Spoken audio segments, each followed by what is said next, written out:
समय न लेते हुए निवेदन करूंगा वाहिद कुरैशी जी से, वाहिद चौधरी जी से और इरफान मलिक जी से। इरफान कुरैशी जी और नदीम धानिया बड़े पंडित जी का स्वागत कर दें। क्या हो गया? नदीम धानिया जी, बड़े पापा जहीद जी।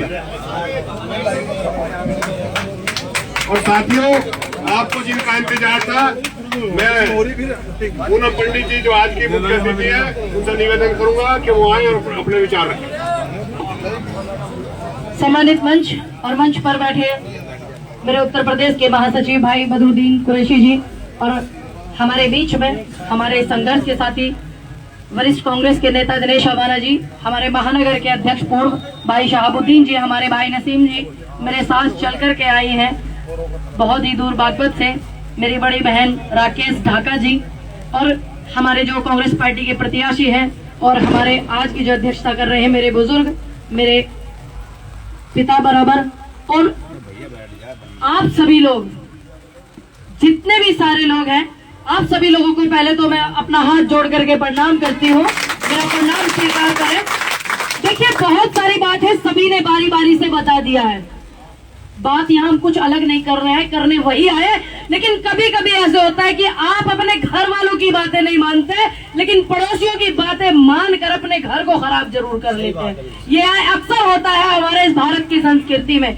और मैं आप लोगों को ये कहने आई हूँ, इतनी दूर से रात का जो सिर्फ सफर तय किया है वो इसलिए किया है कि आपका वोट कांग्रेस पार्टी को जाएगा, ये आप खुद तय करेंगे। 5 तारीख को आ रहे हैं, योगी जी तय नहीं करने चाहिए, क्योंकि इस देश में 4000 किलोमीटर की यात्रा मेरे नेता राहुल गांधी जी और प्रियंका गांधी जी करने वाली, मात्र एक ऐसी नेता आपके लिए लड़ने वाली है। आप बता दीजिए, सबसे ज्यादा जो नफरत हो रही है वो किसके साथ हो रही है? आप लोगों के साथ हो रही है ना, क्योंकि ये बात आप नहीं समझते हैं, आप भूल जाते हैं, भटकते हैं। 4 बार आपने मुख्यमंत्री समाजवादी पार्टी का बना दिया, इसी चक्कर में 2 बार आपने बसपा के मुख्यमंत्री को बना दिया, लेकिन आप भटक गए हैं कांग्रेस से, अपने परिवार से। ये आपकी भूल। और ये मत सोचना कि आप अपने ताऊ चाचाओं के जो पोस्टर गलियों में लगे हुए हैं कि हमारे चाचा का खड़ा है उसको दे देंगे वोट, हमारी भाभी का खड़ा है उसको कर देंगे वोट, खाला का खड़ा है उसको वोट दे देंगे। नहीं, एक तरफा वोट डालिए। इस देश में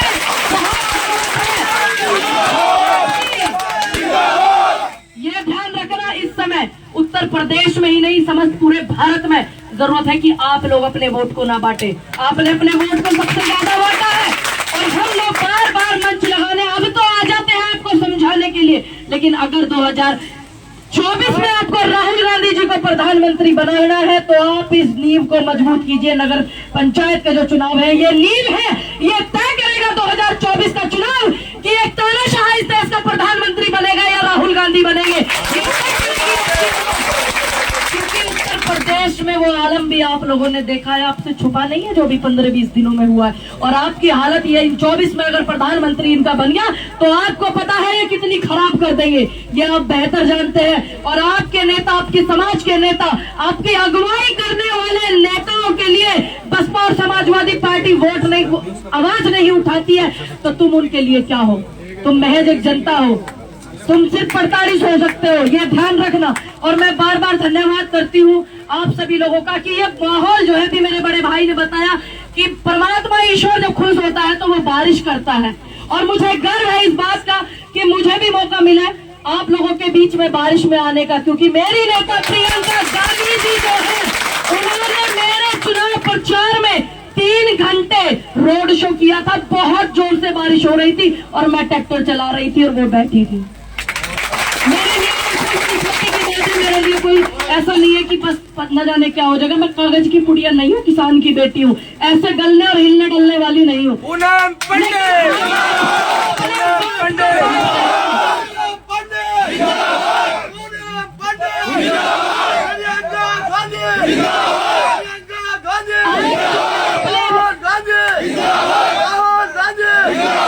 आप जो अपने वोट को बांटते हो, देखिए जिंदाबाद की भीड़ के नारे लगवाने बहुत नेता आएंगे, मैं आपका बड़ा सम्मान करती हूँ। मैं चाहती हूँ जिस गली आप निकले बेटियों के नारे लगे, इस देश के भाईचारे के नारे लगे। मैं सम्मान कदर और पूरी साफ मन से आपकी कदर करती हूँ। लेकिन नहीं आई हूँ, मैं यहाँ आपको समझाने आई हूँ कि अगर आपने अपने वोट को फिर बांट लिया, जैसे आपके दिमाग में भरा गया था ना इन 22 के चुनाव में कि भाजपा को तो आप हराना चाहते थे। बेहतर है, मैं बेहतर जानती हूँ कि कौन हरा रहा है, समाजवादी पार्टी। जब से आपने अपनी सोच में इसको जहन में उतार लिया है ना, तब से ही इस उत्तर प्रदेश का विकास रुक गया है और आपके साथ नफरत बहुत ज्यादा होती है। ये आप तय करेंगे कि आप मोहब्बत के हिंदुस्तान और उत्तर प्रदेश और फरीदनगर में रहना चाहते हैं, या जो ये तानाशाही या कट्टरता फैलाते हैं आप उसमें रहना चाहते हैं। फरीदनगर की नगर पंचायत अध्यक्ष का ये चुनाव, आपके वार्डों का चुनाव, आपके प्रत्याशियों का चुनाव, आपके कांग्रेस के प्रत्याशियों का चुनाव ये तय करेगा कि इस देश में तानाशाह प्रधानमंत्री बनेगा 24 में या मेरे नेता राहुल गांधी बनेंगे। क्योंकि संविधान को बांटने के लिए लोग हैं। हमारे बुजुर्गों ने संविधान को अपनाया था और हमारे बुजुर्गों ने संविधान को लिखा था। डॉक्टर भीमराव अंबेडकर जी ने बिल्कुल सही बताया मेरे भाई ने कि पूनम पंडित स्वर्ण होकर भी उतनी ही अपने वोट की ताकत रखती है जितना एक दलित रखता है। तो इस बात को आप भूले नहीं कि आपका और मेरा वोट बराबर है। और ये ध्यान रखिएगा कि मैं तो एक मामूली से किसान परिवार से आती हूँ और देश के जो प्रधानमंत्री और राष्ट्रपति हैं उनका वोट भी वही है। ये आप ध्यान रखिएगा, क्योंकि आप लोग बार बार भटक करके ना, हम लोग आते हैं आपकी लड़ाई लड़ने भी, जैसे मेरे भाई ने बताया आपको कि हम आपकी लड़ाई लड़ते हैं, हम आपके लिए मुकदमे खाते हैं, हम आपके लिए डंडे खाते हैं। चंद दूरी पर यहाँ से गाजीपुर बॉर्डर है, कितना अन्याय झेला है हम लोगों ने, ये आप बेहतर जानते हैं। और इतने मुकदमे हम लिखवाते हैं अपने ऊपर, क्यों, किसके लिए, हमें क्या तकलीफ है, हमें क्या कोई तकलीफ है, नहीं है ना, कौन सा, मेरे को कोई तकलीफ नहीं, लेकिन मुझे तकलीफ है कि लोकतंत्र की हत्या हो रही है, देश की शांति को खराब किया जा रहा है, भाईचारे को बर्बाद किया जा रहा है, मुझे इसलिए तकलीफ है। ये आप ध्यान रखिएगा। मैंने जितना सुना है आपके बुजुर्गों में बैठ करके, मैं आपको बता दूं, मैं इनको बहन बोल ही रही हूँ, मंच है, ये मेरी बहुत अच्छी दोस्त है और पिछले 12 साल से बुजुर्गों में बैठना सीखा है। क्योंकि अपने बाबा जी से एक बात सीखी थी, पंडित तेजपाल शर्मा जी से, कि बेटा बुजुर्गों में बैठोगे तो 2 बात कहीं ना कहीं ज्ञान की जरूर लेकर के जाओगे। जब उम्र कुछ नहीं थी तब से मेरी दोस्त है, मेरी मित्र है, मेरी साथी है। इन लोगों से और आप जैसे लोगों से जो सीखा है, सिर्फ इतना सीखा है, जिसका जमीर जिंदा है वो सनातनी है, सनातनी है ना वो, और जिसका ईमान जिंदा है वो मुसलमान है। मैंने सिर्फ इतना सुना है, इतना आप लोगों के बीच में रह करके सब लोगों के इतना सुना है कि सनातनी क्या है और मुसलमान क्या है। और आप ये मत सोचना कि आप अपने वोट को बांट करके आप कांग्रेस के साथ छल करेंगे, बिल्कुल नहीं। कांग्रेस के साथ जो छल होगा वो सिर्फ 10% होगा, क्योंकि वो कांग्रेस से आप बेहतर जानते हैं। जो 90% वो छल होगा वो आप लोगों के साथ होगा, वो फरीदनगर की जनता के साथ होगा, वो जिला गाजियाबाद की जनता के साथ होगा।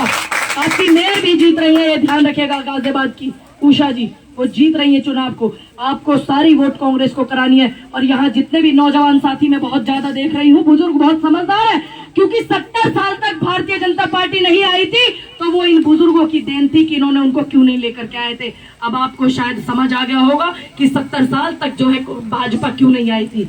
अब नौजवान साथियों को समझना है कि आपको आज से ही यही काम करना है। ये जिम्मेदारी मैं फरीदनगर की जनता को देकर के जाती हूँ कि आपको अपने वोट को एक तरफा डलवाना है। ये ध्यान रखना कि आपके नेता जिनको आपने मुख्यमंत्री बनाया था, अखिलेश जी, आपकी अगुवाई करने वाले नेता के साथ जब जुल्म होता, हत्याएं होती हैं, मेरे समाज के नेताओं की भी हत्या की गई है।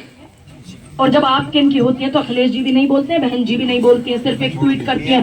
ट्वीट से राजनीति नहीं होती है, ट्वीट से राजनीति नहीं होती, ये ध्यान रखिएगा। जब तक जनता का नेता जनता के बीच में नहीं होगा तो मैं उसको नेता नहीं मानती। मैं माननीय मुलायम सिंह जी का बहुत इज्जत से नाम लेती हूँ और उनका धन्यवाद भी करती हूँ कि उनकी वजह से फौजियों की जो शहादत होती थी, फौजी घर आने लगे थे, ये उनकी देन है। लेकिन उनके बेटे को जो मुख्यमंत्री पद मिला और नेताजी देकर गए थे और विरासत में मिला था, जनता के बीच के वो नेता नहीं है। और ना ही इन चुनावों से कोई मुख्यमंत्री बनेगा और ना ही हटेगा, बिल्कुल सही मेरे भाई ने बोला था। लेकिन ये जड़ मजबूत आपको करनी है। 2024 के प्रधानमंत्री के लिए आप अपने वोट को बहुत बांटते हैं और आप अपने ईमान को जिंदा रख करके आप प्रत्याशी कांग्रेस के को जिताना। आप ये मत देखना कि कौन खड़ा है कौन नहीं, छोटा आपका किसी का छोटा भाई भी हो सकता है, मित्र भी हो सकता है, यूथ कुरैशी भाई, लेकिन ये गलती कर सकते हैं आज तक इस देश की शांति को बरकरार रखने के लिए और संविधान को मानने और लागू करने के लिए और इस जनता की आवाज उठाने के लिए आज तक जनता के साथ में, इस भारत की जनता के साथ में कांग्रेस पार्टी ने कभी छल नहीं किया है। इस बात को ध्यान में रखें, आप वोट डाल के आना आने वाली 11 तारीख को।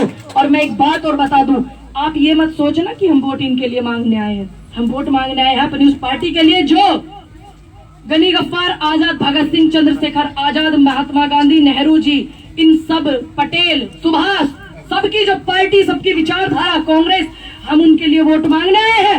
और रही बात सड़कें और नाली बनवाने की, इनकी आप फिक्र मत करना। ये मैं इतना दम रखती हूँ कि इनका हाथ पकड़ ले फरीदनगर की गलियों में आपकी नालियां बनवाऊंगी।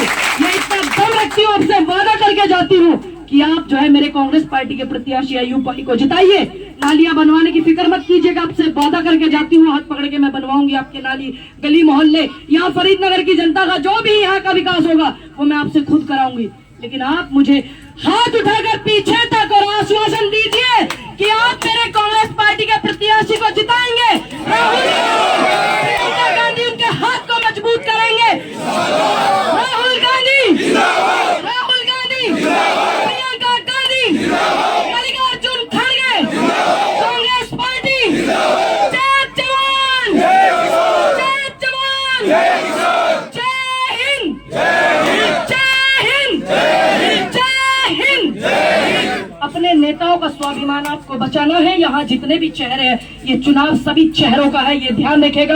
आपसे विदा लेना चाहूंगी क्योंकि दासना में एक मेरा प्रोग्राम है और बारिश भी पूरी जोरों से है, क्योंकि परमात्मा चाहता है कि मैं भी आप लोगों का साथ दूं। अच्छे कर्म करने के लिए आप लोग निकले हो, तो मैं अपनी अनुपस्थिति जरूर लगाऊंगा। अनुपस्थिति में अनुपस्थित कैसे हो सकता हूँ? तो वो ईश्वर, जब किसान आंदोलन था ना, जब भी बहुत बारिशें होती थी, आपको अच्छे से पता है, 10 ट्रॉली आलू ले गए यहाँ से। 10 ट्रॉली आलू लेकर के मेरे भाई वहाँ पर गए थे। आपने देखा था कि बारिश भी होती थी, सब कुछ होता था। उस परमात्मा ने अपनी उपस्थिति दर्ज कराई थी और किसान आंदोलन की जीत हुई थी और हिंदू, मुस्लिम, सिख, ईसाई के भाईचारे को बरकरार रखा था इस देश के किसान ने। आप हमेशा से एक बात ध्यान में रख लेना, आप अपनी जात, समाज, धर्म, देखिए मैं भी अपने धर्म के प्रति पूरी निष्ठा रखती हूँ, सनातन धर्म से हूँ, मेरा कर्तव्य बनता है, आप भी रखते हैं। मेरा इस भारत में और संविधान को मानने के अधिकार से और मेरे संस्कारों से मैं सभी धर्मों का सम्मान करती हूँ। लेकिन आप अपने आप को एक बात ध्यान रख लेना, जब जब जनता की आवाज उठाने की बात हो तो आप लोग धर्म मजहब में नहीं होने चाहिए, सिर्फ किसान जात से होने चाहिए और भारत के जवान आप होने चाहिए। इस बात को जिस दिन आप स्वीकार लेंगे तो जिस तरीके से तानाशाह प्रधानमंत्री ने अपने कानून बिल किसानों वाले वापस लिए थे, आप देखना आपकी जीत निश्चित हो जाएगी। जय हिंद, जय भारत, जय जवान, जय किसान, जय कांग्रेस, विजय कांग्रेस को विजय कराइए, जरूरत है जी। धन्यवाद सभी का। बैठो भाई, एक मिनट बैठो सब लोग। मैं निवेदन करूंगा हमारे प्रत्याशी